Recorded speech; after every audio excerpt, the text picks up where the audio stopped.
That's what I'm talking about. Wait! Okay, now, from the beginning. Hit it, boys. In the dynamic world of higher education, it is easy for the daily grind to overshadow the core mission, serving students. Welcome to Finding Your Why, the Pulse Check series that reignites your passion for higher education. Join us as we chat with inspiring leaders who have found the purpose amidst the challenges of academia.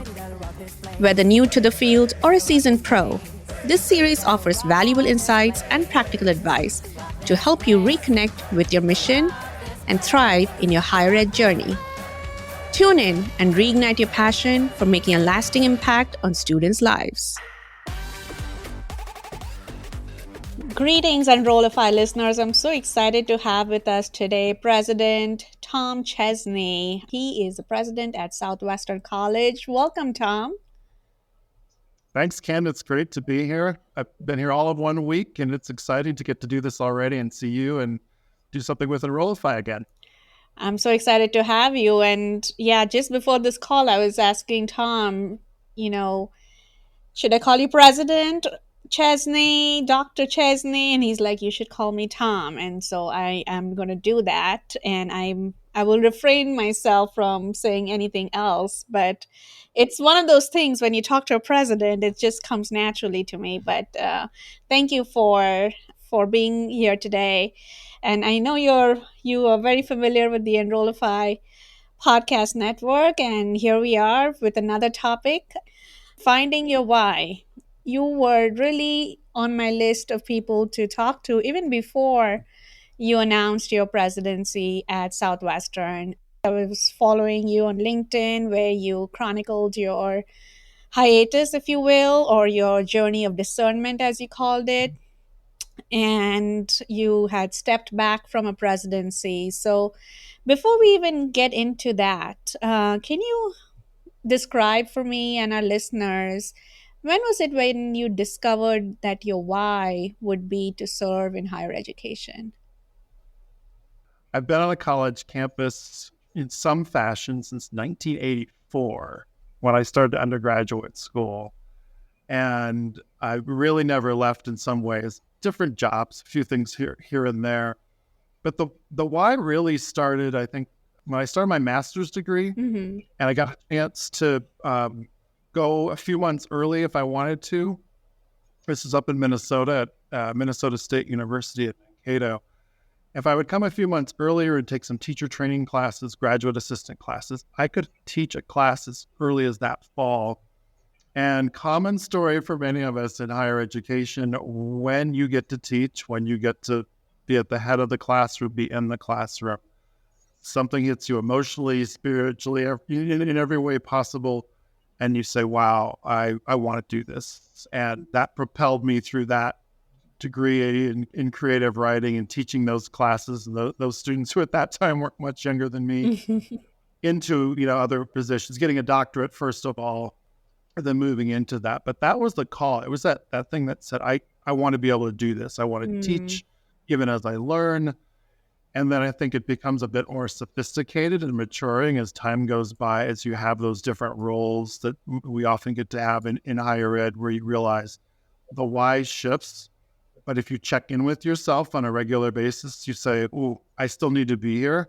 This is what I love to do, even as it is in my case. And again, for many of us, going from different roles to different colleges, universities, types of institutions. But it started with that classroom experience and evolved from. Yeah, one of the things that stood out in what you just said is a lot of us find our why by trying something and then feeling like, okay, this is really what I want to do. And we don't go into college planning our entire future. I mean, some people may do that, but this whole notion of knowing what you want to do with your career even before you declare your major, I'm just so anti that. And I'm so anti, like, my family and friends, for instance, asking my nieces and nephews, like, oh, what do you want to study when you go to college? I'm like, no, that's not the way to frame that question. So that's a little bit of my pet peeve that I'm not going to get on a soapbox for.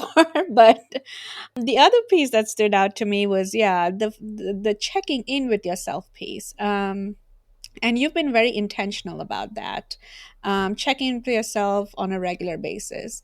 So, can you talk a little bit about what happened when you were a former president and then you checked in with yourself and then you decided that leaving was the best course of action? Personal markers or mileposts that we have on our own kind of maturity as a Mm-hmm. as a as a person, as a professional, like it stands out for me. The phrase that I ended up using is, sometimes leading means leaving, and it Mm-hmm. was a title I gave to a piece that ended up being a series on LinkedIn as well. And what I mean by that is that check-in that says, we can be in a position for a year or two, or in the case of my first presidency, I was there for 8 years, for example. My second one, it was 3.5. But that leading, through leaving piece is assessing as you go along, doing that check-in. And I like that term where you say, where have we come as an institution so far? What have we done? What were some of those goals and priorities? And, and there's a natural, cadence to that with evaluations and strategic plans, KPIs and things like that. But if we're not doing that, things can kind of come adrift, and you can realize that maybe you're not the best person to lead for what's next. What if you've accomplished those things? It's more than checking the boxes, of course, but you've really fulfilled some of the key responsibilities or expectations. Are you then still the leader who should be there? Or do you need to open that door for someone else? I mean, are you going to sort of walk the talk of succession planning and professional development and so forth for your team and for others? And that's where the root of that comes from. And it took me well into, the later stages now of my career to recognize that and become really comfortable and kind of vulnerable with it. Yeah. I mean, sometimes leading means leaving is such a profound statement, and it just shows how you have put the broader institutional goals ahead of your own personal and professional development, and decided, not just what's right for you, but what's right for the institution that you were serving. And when you did leave, you didn't have anything lined up. How was that? That was very different. And it was a little bit dizzying in a way Yeah, to I say, I imagine. don't have that because, like I said, going, over, about 40 years, total of saying, knowing what's next, what's coming, and not kind of waking up and saying, what am I going to do today? And the default was, not surprisingly, oh, let's go look at the publications, the advertisements, what's out there, what's available, Right. what might I do next? And kind of falling into the personal trap anyway of, okay, where are there open presidencies? Hmm. And why was that an automatic? Why should that have been? I guess it was because of where it was, right? Um, so I kind of started there. I did not go into discernment as we think of what discernment is, deep listening and thinking, and that. I started with what seemed normal, figure out what next to do as a president. And as it turns out, doing what's normal wasn't the right thing to do next. Yeah, yeah. So you embarked on this journey of discernment. Was that intentional? And tell us a little bit about what that journey was like for those of our listeners who may have not read your, I think it was 12 chapters. It was fantastic It's one of series. Mark's one of Mark's. Yes, yes. Yeah, yeah, sure. So initially, even if I go back and look at those postings that I did, I think there's some floundering at the beginning. It's an uncertainty. I don't know quite what to do. One thing I definitely had in front of me, because there was a carryover from previous searches, previous points in my career, uh, was an Excel spreadsheet that I've been updating for years every time I went on the market. The institution, the position, the notes, did I get an interview? What did they Mm-hmm. require? All of those kinds of things. It's kind of fun to go back and look at that, almost like a travel log of where I've been, what I was looking at. Very analytical of you, too. So yeah, I'll have that to write the book that no one will read. So I probably No. won't write Oh, it. you'll have at least one buyer, but I'm sure you'll have hundreds, but or if not thousands and more. My circuitous journey through higher ed. But one of the things early on that I got to do that was a little different was I got to take my dogs for walks 2 or 3 times a day, and that's where some of the listening started. The really, I so enjoyed. I had to take specific kinds of trips and plan trips that include nature and long walks in spaces like that. But as funny as it may sound, I was really kind of hearing the birds and listening to the wind, and of course paying attention to my 4 little dogs as they're running about, doing their literal and figurative business with me. But in that, and then coming out of that and being able just to have some downtime, I started reading different things. Just reading some of the publications that we all read in higher ed. I started going back and talking to people within my network and friends and colleagues, and just kind of looking for that guidance and advice. And many of them were saying, take the sabbatical you've never taken, treat this in a way that's both planned and unplanned, and see what begins to speak to you, see what calls to you. And eventually, gosh, it probably took the better part of 4 to 6 months. There was a shift, and the notable shift was when I started thinking about what work was next. Even as I was beginning to do some individualized kind of mentoring, coaching, and working with some governing boards of different types. Even as that was going on, I really started to begin thinking about maybe it's about where do I want to be before what do I want to do. Are there places, not just institutions, but places, So the actual location. The location, right? Looking at something in a different way and say, if I moved here, what might I have to offer? And that was a very different place. I'd never been there before. It was always look for this kind of job and then see where it is. And hey, what it would be like to live there. Now it was about how might I live? Where might we, in this case, my wife and I, as we're entering empty nestership or whatever it's called. That's a shift. That's a shift in thinking that led to other shifts in thinking. Yeah, I mean, listening to the birds and such, there is obviously that phrase about stop and smell the roses, and so you literally done that, and you had not just moments of peace and calm, but you also had some realizations of what it is that you want to start prioritizing in life. And I think that's pretty profound and revolutionary. And then what prompted you to chronicle this in a more public way? I think it came through some of those conversations I had where people said, are you sharing this with other people? And eventually, that sort of built up for me to say, you know what, why not?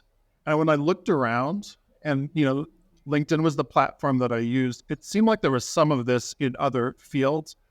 I just didn't feel like in higher education in particular, there was a lot of chronicling that was going on about the job search, about the joys, the frustrations, the process, and maybe not at the senior level in particular. So kind of a private society in some of its own ways sometimes, or things we don't talk about, or we accept them to be rites of passage, or you do these baptisms by fire when you come into a new role or whatever. So as that series evolved and came out, it was like, I tried to be even more open about it. Here's what I'm seeing. And I did leave some things out. I didn't want to call it specific institutions or search consultants or things like that. I didn't see that as being particularly relevant as it was to what the experience was like, what I was feeling. And I'm hoping that, some of that in those conversations and some of that chronicling has a little bit of an evergreen nature to it, because I know a lot of people in our field at every level in higher education are going through some of that walk in their own different ways. And then being able to share that and then turn around and be accessible when people were direct messaging me or, emailing me afterwards. I thought that was a really important piece of it as well that doesn't necessarily show up on the link itself.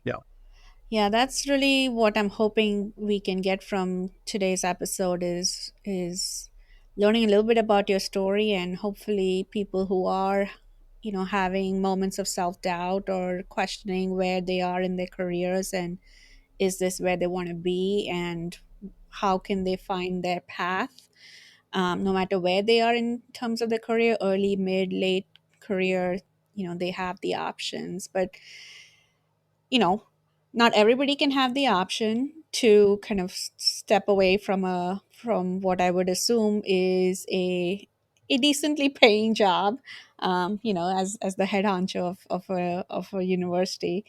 So, what was that journey like? I mean, just practically speaking, was that a financial burden? Did you have the option to, have a single income household? And um, I know we didn't talk about this too much prior, but I feel like that would be an important piece of just taking a sabbatical, an unpaid sabbatical, right?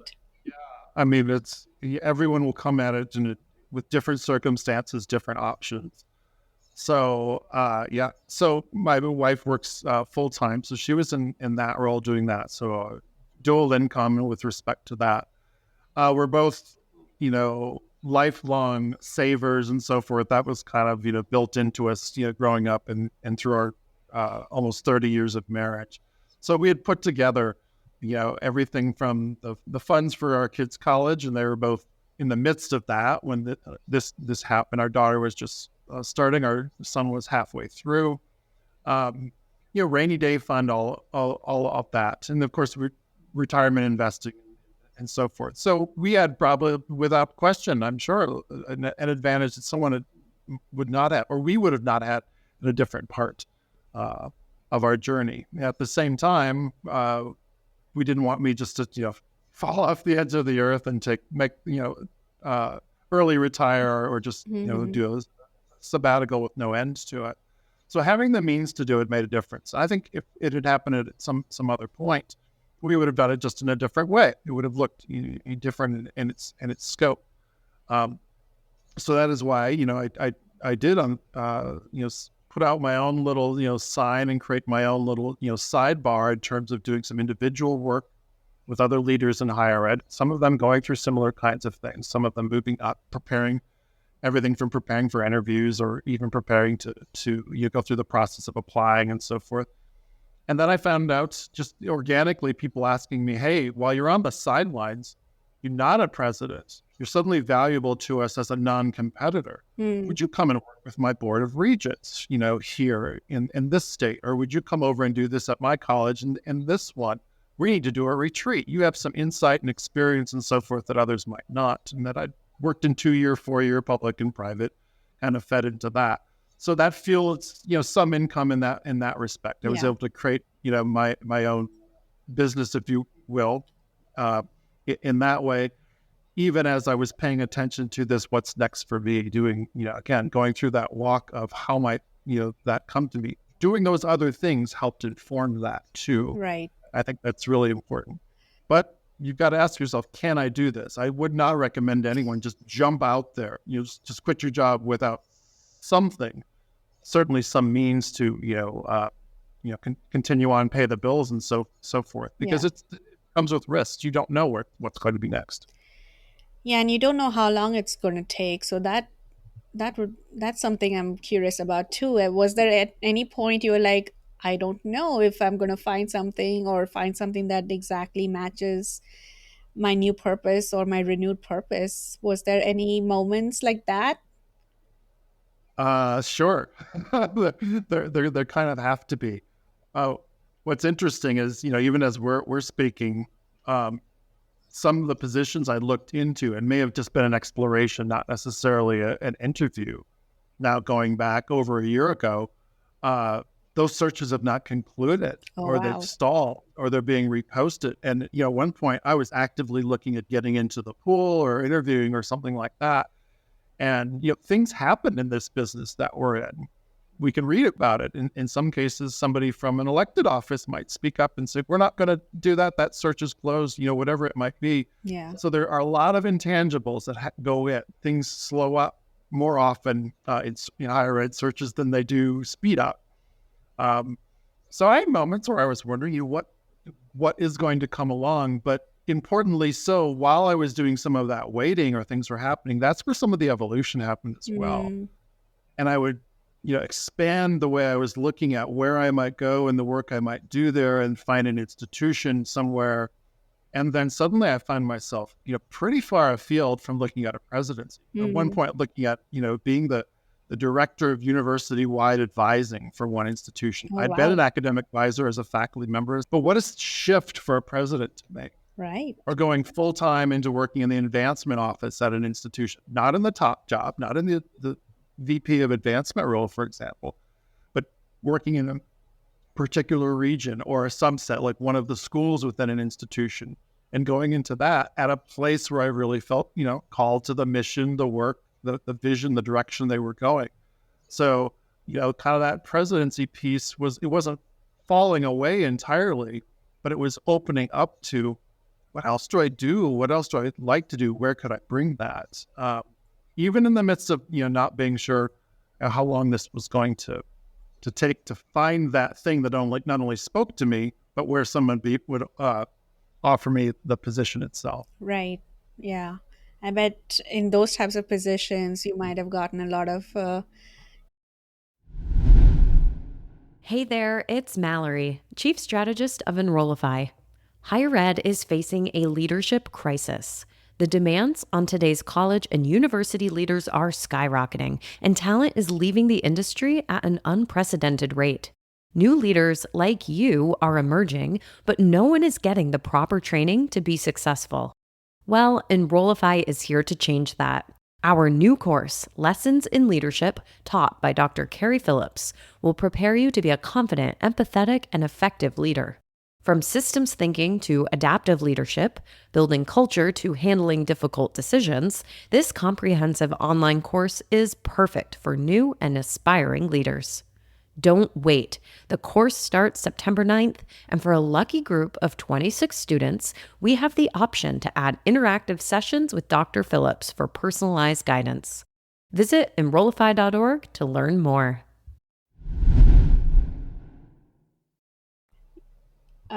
Why would you like to do this? Or you might be overqualified for this and things like that. But did you ever doubt or, in your discernment journey, like, did you always know that you wanted to continue to be in higher ed, or was that also a point of reflection? And what made you decide to come back to higher ed? It was definitely a point of reflection, and it definitely had the doubts. So one of the things I did, having such a flexible schedule, being able to do what I wanted to do when I wanted to do it, not just including those dog walks and all the cooking that I love to do. I was going through some of the bins that we had in our basement, collections and so forth. And in one of those, and some of my keepsakes and so forth, I found my identification card, my license actually, for public radio. So that goes all the way back to the 90s when I was at Florida State University, and I worked at the public radio station. Oh, wow. A job I loved as a graduate student, taking part of my weekend to do a classical music show and having an audience that I couldn't see. Yeah. And I loved working in radio. But that card, said to me, that was something else. It was a part-time job that was part of, a different direction and a different time for me. Should I be looking, at something like that? So I could envision myself, for example, I'll just stay with, public radio and television. What if I'd taken my development, advancement skill sets, fundraising skill sets, and gone and worked for, in that field somewhere, right, in another city, in another state? There's pretty prolific. I did not think about going back into department store retail, where I had worked part-time over the years, honed some of my managerial skills that I used in higher ed as well. But I definitely was thinking in different ways. I talked to some executive directors of foundations of different types, especially, again, those philanthropic organizations that kind of touched me in my head and my heart, for example, and said, what would it be like to work there? And are there opportunities there? And I applied to a few of those. I didn't serial apply like I had when I was looking for faculty jobs in the mid 90s, for example. It was a lot of due diligence, a lot of reading, and sometimes, cold calling or reaching out to someone or looking at my network and saying, do you know anyone here or whatever, and exploring that way. But I definitely was looking outside for a period of time. It's just that in the same way that some of us are drawn back to colleges, universities, especially residential ones, it's being on a campus, that pull. Less so that for me in this case, it was more about what we represent, what we get to do, how we transform lives and opportunities and people through learning, and really each other. In the best of situations, we learn from each other, the way we collaborate and create something from nothing sometimes, or innovate and collaborate. I was missing that. And in some of those roles, I was looking at outside and internally to higher ed. I didn't see that, those were going to be as fulfilling or, for me, and bring the best of my skills and my abilities forward too. Yeah. Well, higher ed is lucky to have you back. I'm glad that that's the route you took. So becoming a president, I mean, you talked about, looking at advancement, advising, all these positions. Was there a part of you that was maybe a tad bit, did you have any trepidation, I would say, around presidency, especially given what you read and hear about the times that we are in and leading institutions during these difficult, challenging circumstances? Yes, a resounding yes to that, and it comes in a few different ways. One, back to some of that individualized kind of consulting work that I was doing, in talking to some of my I still call them peers, other presidents and chancellors, for example, and being able to have those offline conversations one to one. I was reminded it's more than what most of us get to read about, and what some of their pain points, pressure points, their reasons for considering leaving or staying, or finding some way to take even a mental health break, what that looked like. So that was still remained present because of that work. Also remained present because of that work with some of those boards, being in those settings, being with someone for for the course of 2 or 3 days in a room, and seeing those competing interests and values coming up in those settings as they're trying to guide an institution forward, make good decisions, think about what's next, and seeing the president, sitting over there, and maybe she's thinking, almost has that look on her face. Do you see what I'm telling you? Do you see what I'm seeing? You see what all this is about. And then over here, I'm applying for something, or I'm looking into a presidential position. One of the things that overall experience and my prior experience definitely prepared me for was to think differently and about institutions and presidencies themselves. I really thought one of the places, that maybe the type of institution, without knowing where it would be, or that I would land at, Southwestern here in Santa Fe, New Mexico, was that, maybe a mature institution that is looking to, really hold its own in a competing market, but not have too many competing interests, if that makes sense. So I will unabashedly say, for example, I love intercollegiate athletics. I was an intercollegiate athlete myself. I don't think I'm a president who's cut out to navigate with my athletic director and coaches, NIL, name, image, likeness, kind of work and so forth. I might be if I was 15 years younger or something like that coming into it, and really have that learning curve to take with me. But not so much today. So I need to be fair and true to myself on those kinds of things. And I'm also not, someone who's, cut out to do a huge kind of turnaround. Some institutions in turmoil or in trouble. I do have some peers. I do have some colleagues that are presidents or not presidents who kind of come in and guide that sort of transformative change that is forced upon them, not part of a shared governance kind of model. So that was some of what came into my thinking as well, is I've got to be very, very true to myself. Where do my greatest strengths lie? And then if a presidency, it needs to be aligned with that. There was never, never one of those things like, oh, I want to be a president again, because that's what I've done. That was gone. That exuberance or excitement, like kind of being back as a provost or whatever, saying the president makes the sense for the next job for me. All that had passed, and it was really about where where do what I bring makes the most sense, and what does that look like? That is very powerful. And you knew exactly where your strengths were, but also what you did not want out of the job, whether it's, athletics or just a struggling institution that was in need of a regalvanizing, powerful, transformative, as you said, leadership. So that's very interesting in terms of where you are right now. So t- what was that process like, and what made Southwestern College it for you? So it was a surprise. It was not something that emerged in the typical way, and it was, after I'd had, a significant amount of time to do my discernment, to do my listening, to start looking from the bottom of the list of jobs, and scrolling from the bottom is what I would do. And I'd look at the place, Hmm. you look at the location, and then see what the college and the position were. I encourage everyone to try that once. Go to one of the the places where you see higher education ads, for example, and scroll from the bottom up and see the Yeah, name of the town or the city, and see how you react to that before you react to the good job. advice.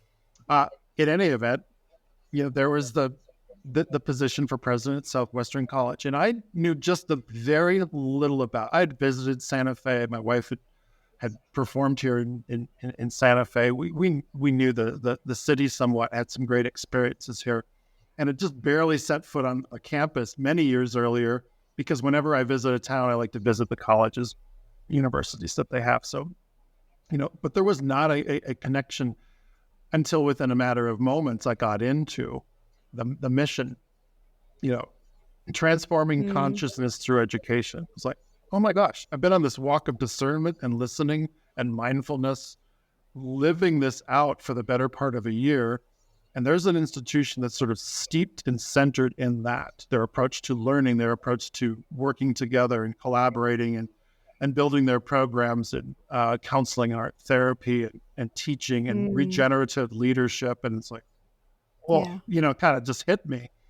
I got to look further into that. And so that became a dinner table conversation. It's like, so here's the place, here's the position, and it happens to be very different conversation. It happens to be a presidency. And then as we began to sort of, there's the logo here is prominently, and it arose. So rather than saying peel the onion, look through Oh, each, that's beautiful. petal of the rose, I began to see something very special. And again, it was in those programs, and it was in the people, and it was in the place, and who was being served, and where those graduates go and what they do, and having a personal connection to that in my own life. Reaping the benefits of going through counseling, having one of our now adult children benefit from art therapy. Kind of a genuine connection through the practice of what comes forward from this institution. It was like, that was a very different way of coming to wanting to apply somewhere, hoping to get an interview, be a part of those dialogues. And then the experience of that itself is something I've told my board and my colleagues here. I will be writing about the experience of how I got here, because it was so different. But in being so different, it was so much closer to who I had become, and what my journey And had been they were like. good with that, So, I'm yeah, assuming. yep. So, just shifting gears a little bit, and getting to, what our listeners may be curious about. Like, if they are in a position where they are feeling, you know, is this the right place, the right position, the right time for me to be doing what it is I'm doing?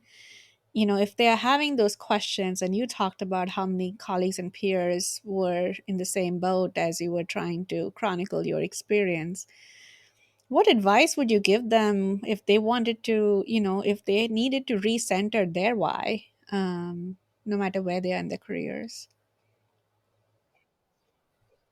One is, on the one hand, do one of the things that's probably somewhat natural is Hmm. talk with others about it, be upfront, be forthcoming about it. Within your network, if you have someone at the place where you work that's Hmm. truly in your trust circle, for example, that you can, think through, noodle through what if I did this, or should I be looking at that?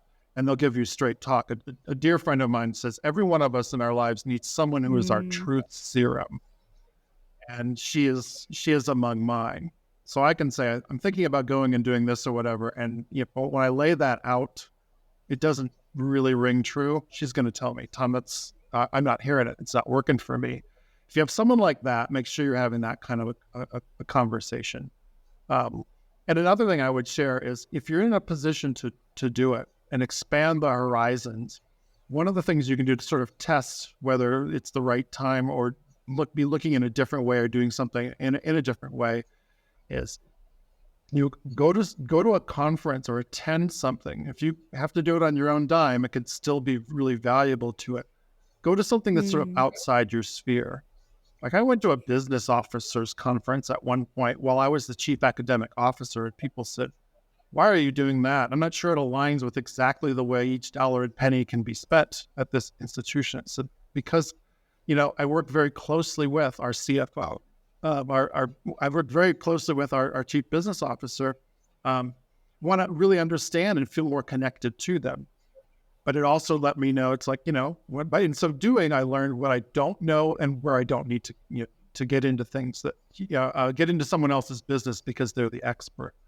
So doing some of that exploration to other spaces, I think, is really important to do. On one hand, having those conversations, the other hand, doing some self-study of other things. And then very quickly, a third is, and this was advice and counsel given to me many years ago, is long before you're on the job market, go out and say, and look at positions that are being posted right now, because seeing how they're crafted, what's being asked, can sometimes give you aha moments of, oh, I thought that role in advancement was like this. I had no idea I needed a familiarity with databases and AI or something, and social media or something like that.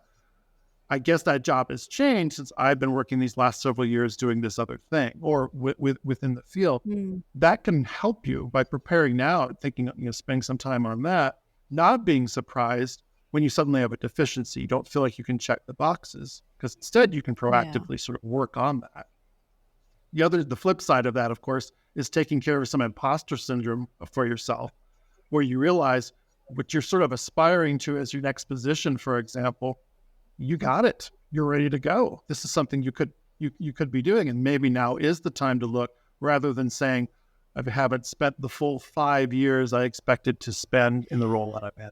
That's such great advice. I mean, so many good actionable takeaways there, including potentially, and you can correct me wrong if I'm wrong, but looking at things and talking to people and of course being very thoughtful about it. But maybe at the end of the day, if you come back around and decide where you are is where you're meant to be, and that's an okay outcome too, right? Oh, it 100% is.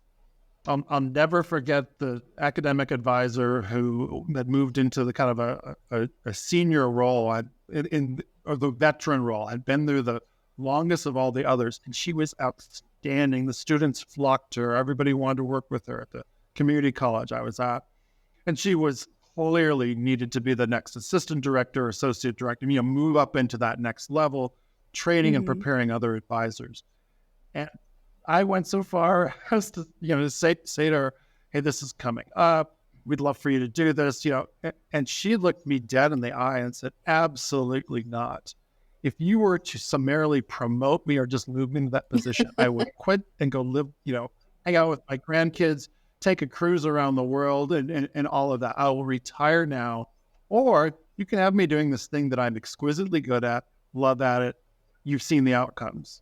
It's like, oh, Yeah. she'd done that. I learned from her in that moment to remind ourselves to do that. Sometimes you're in that thing that is really just right for you. Go explore and research and look. And that has become a conversation, some of these dialogues I've been having with others, especially in that AVP and VP role, where there's sort of a natural progression. There is that thing that's next. And sometimes they go through an institute. Sometimes they go through a learning series of some kind. combination, exploration on their own and go, I am so well suited to the place that I am. And it's not a cop out. It's a full on, integrated assessment of saying, there's more good work to be done here, and I'm going to be part of doing that. And that's very fulfilling too. Absolutely. That, I hope more and more people continue to do that introspection exercise, but also figure out if where they are is where they're meant to be. And if not, that they, put in motion some of the things that you talked about today through your experience, because at the end of the day, you want to feel fulfilled in what you do. And for me, higher education is extremely fulfilling, and being able to shape an institution to be better serving to students, etc. I could go into my list of motivations, but it's an exercise, and it's a good exercise to conduct regardless, and perhaps even with your teams. Absolutely, Ken. Could not agree more on that.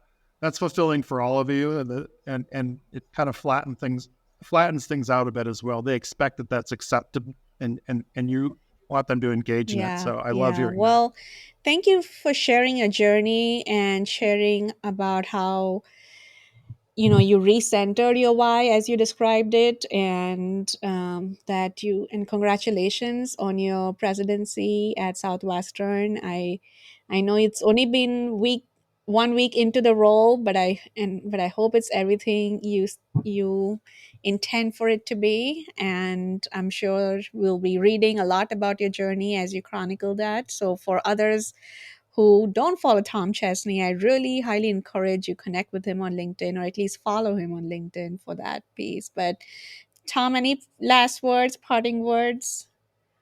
Ken, I appreciate you sharing that at the end, and would just share in that series that I did during my discernment. I always used to say, my direct messages, my DMs are open for the open-minded, and that's one of the things that I've tried to develop is to engage. So I also say, if something in the conversation Ken and I have had says to you, hey, I wonder if I can reach out to him. Hopefully we've sort of set the tone for that. The answer is yes. So right here at Southwestern College, I'm still answering my own emails and making those connections for others as well, because we're at this point where there shouldn't be any more rites of passage, baptisms by fire. Be able to connect, move forward, assess, and have the best chance to do the best work at the place where they should be doing. So thank you so much for the opportunity. Thank you, and Enrollify.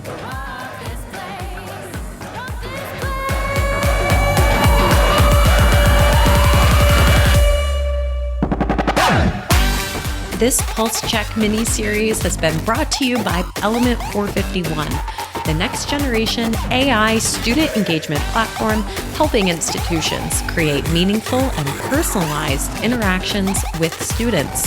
Learn more at element451.com.